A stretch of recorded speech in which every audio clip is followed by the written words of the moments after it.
Hello again. It is a widely held opinion in the cybersecurity industry that South Africa looks set to become the African continent's cybercrime capital. According to Craig Pedersen, who is a forensic investigator and a director at TCG Forensics. He says organized crime groups are robbing South Africans and businesses through online scams, robbing them blind. He joins us now to further unpack his views. Craig, good afternoon.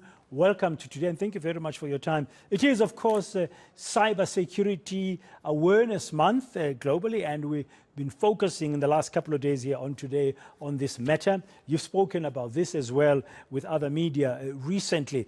But a broad question first, how bad is cybercrime today in our country? Firstly, thank you for having me. It's a pretty broad question. It's really hard to get a handle on the exact number in terms of how bad cybercrime is. But let's just say whatever number you think it is, it's going to be worse.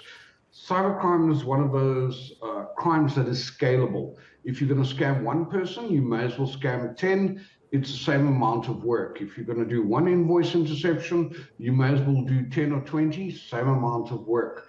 And we're really struggling with the volumes in South Africa in terms of how many victims are coming forward and reporting crimes on a daily basis.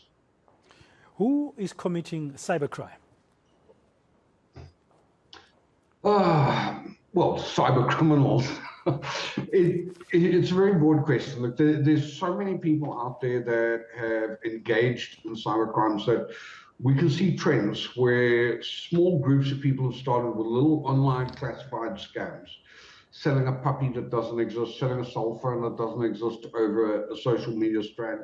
And then the same criminals are getting more structured, more organized, just trying to work out how to work with bigger amounts of money, and they're getting more and more technically proficient.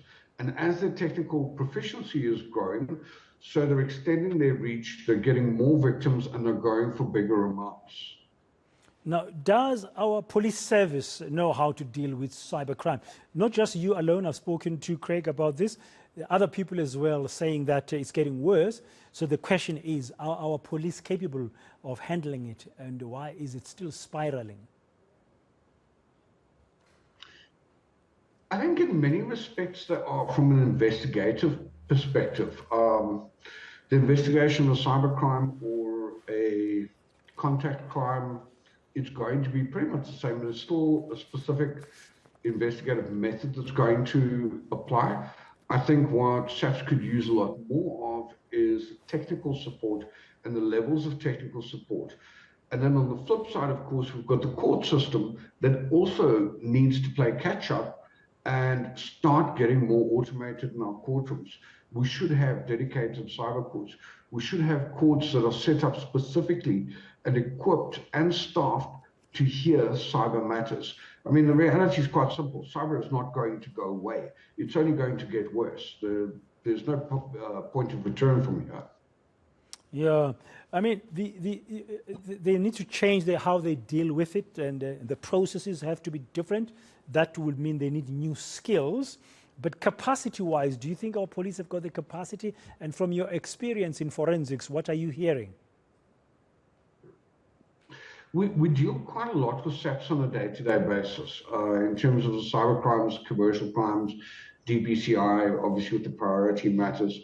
And by and large, nobody's ever going to have enough capacity. I mean, within the private sector, we don't have enough capacity. That's a simple reality. SAPS is always going to have a capacity issue. It's one of those very technical areas of investigation where it's not really as important how many people you have. It's the depth of skill and the speed with which they can work and with which they can respond to crimes. I think all of the SAPS departments that are working within cybercrime would love to have more resources. I think they need more technical resources. I think we need to see SAPS getting more budget assigned towards training on an ongoing basis and towards upskilling the investigators that we've already got. We don't need more investigators. We need better investigators that are better paid that have market-related salaries to their commercial sector counterparts and that are properly equipped to do the tasks that they have. Yeah, that's on the police side. But we as a public, I mean, we are the ones who fall victims to cyber crimes. Do we report cyber crimes enough to the police? Sorry, could you repeat the question for me? I was saying, you've explained now what kind of things will be needed to enable the police to really tackle cybercrime. But what is the role of us, victims of cybercrime? Do we report to the police quite a lot cybercrimes? Are we finding that that's what's happening? We're still seeing a lot of underreporting of cybercrimes from the simplest levels, where people are being scammed online on Gumtree, on Facebook Marketplace. They're engaging in simple, low-value 1,000, 2,000 Rand investment scams. They're writing off the money, shrugging it off. They're not reporting it. If you do not report it, you can't expect SAPs to allocate more resources because statistically there isn't a problem.